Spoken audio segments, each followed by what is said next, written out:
What's the deal, you guys? CEO MK back with another video. In this video, we're going to be talking about how to build out a business credit report in order to get approved for funding in the future. Number one, in a previous video, I talked about 15 different key credible points that you need to set up with your business in order to get approved for the funding that you need. I'll leave a link in the description below. Number two, obtaining your business credit report.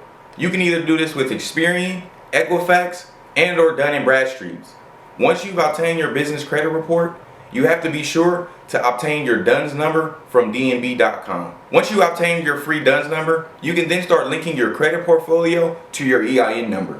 How you do this is by obtaining at least 15 different vendor accounts, which can provide you the ability to start reporting on your business credit report. These vendor accounts are called Net 15, Net 30, Net 60, and Net 90s. They allow you to purchase a certain dollar amount of credit, and either if it's Net 15, Net 30, those are the amount of days that you have to pay back the total amount due.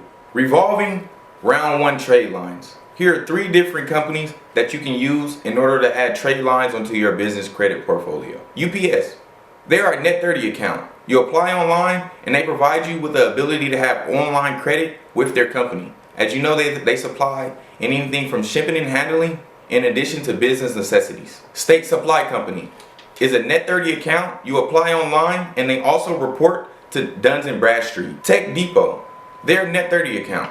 You'll have to go on their website, print out the application, and fax it in to them for approval and verification. Once you've built out your business credit portfolio, now you're able to start adding more revolving accounts from bigger banks such as American Express and or Chase. When applying for these revolving accounts, they will check your business credit portfolio in order to understand what type of money they should lend you. You should have at least one limit with a $10,000 balance between those Net 30 accounts in order for those revolving accounts to be approved in the $10,000 plus range.